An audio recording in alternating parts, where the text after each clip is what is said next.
ரொம்ப நல்லா சொன்னீங்க சார். என்ன டைம்க்கு எடுக்கணும், என்ன வேல்யூ இருந்தா எவ்வளோ சுகர் எல்லாமே கரெக்டா டைம்க்கு எடுக்கிறதுலாம் கரெக்டா சொன்னீங்க.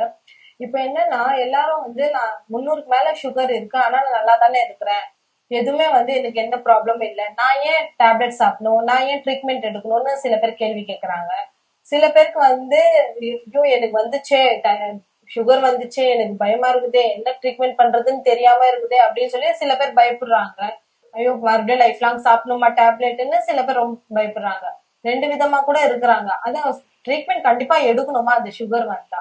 ஸோ ஒரு ஹாஸ்பிட்டல்ல எப்போதுமே ஒரு சுகர் நம்ம நியூலி டிடெக்டட் டயபெட்டிஸ் பண்ணும்போது, அது டைப் 2 டயபெட்டிஸ் வரும்போது, அப்போ ட்ரீட்மெண்ட் எப்ப வேணும் அப்படின்றது தான் ரொம்ப முக்கியமான கேள்வி. ஃபர்ஸ்ட் உணவு பழக்க முறை, அதாவது ஃபுட் கார்போஹைட்ரேட் கம்மியா நம்ம எடுத்துக்கிட்டு இன்க்ரீஸ் பண்ணி, நார்ச்சத்தை இன்க்ரீஸ் பண்ணி, ஒரு புரோட்டீன் சதத்தை இன்க்ரீஸ் பண்ணி, கார்போஹைட்ரேட் இல்லாத உணவு நம்ம பண்ணுங்க.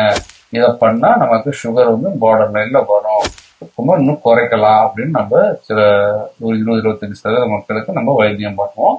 ரெண்டாவது முக்கியமான ஒன்று லைஃப் ஸ்டைல் மாடிஃபிகேஷன்ஸ். முக்கியமான ஒன்று இன்சுலின் ரெசிஸ்டன்ட் நான் சொன்னேன். இன்சுலின் ஏன் வேலை செய்யல? அப்போ தசைகள்ல அதிக அடிப்போஸ் டிஷ்யூ, கொழுப்பு அதிகமாக படிஞ்சிருந்து அது நார்மலா மசில்ல போய் வேலை செய்ய வேண்டியது இப்போதைக்கு இந்த ஃபேட்ல போய் அந்த இன்சுலின் ஸ்டிமுலேட் பண்ணும்போது அது உள்ள செலுத்தும், உள்ள வேலை போகல, அந்த குளுக்கோஸ் உள்ள செல்லுக்குள்ள போகாம இருக்கிறது. ஸோ இப்போ அந்த அடிப்போஸ் டிஷ்யூ நம்ம குறைக்கும் போது நம்ம எக்ஸசைஸ் பண்ணி ஒரு ஜாகிங் போய் மினிமம் ஒரு 30 to 50 நிமிஷம் நம்ம ஒரு எக்ஸசைஸ் பண்ணோம் அப்படின்னா நம்மளுடைய லைஃப் ஸ்டைல் மாடிஃபிகேஷன்ஸாலையும், ஒரு சிகரெட் விடுறது, ஒரு ஆல்கஹால் ஸ்டாப் பண்றது, இந்த பழக்கத்திலையாலையும் நம்ம கண்டிப்பாக அந்த ஜீன் கொஞ்சம் ஸ்டிமுலேஷன் கிடைக்கும். அது இல்லாத நம்ம இன்சுலின் எதிர்ப்பு தன்மையிலிருந்து கொஞ்சம் விடுபடலாம். கண்டிப்பா அந்த 20-25% மக்களுக்கு நம்ம இதை தான் ஃபர்ஸ்ட் நம்ம அட்வைஸ் பண்றோம்.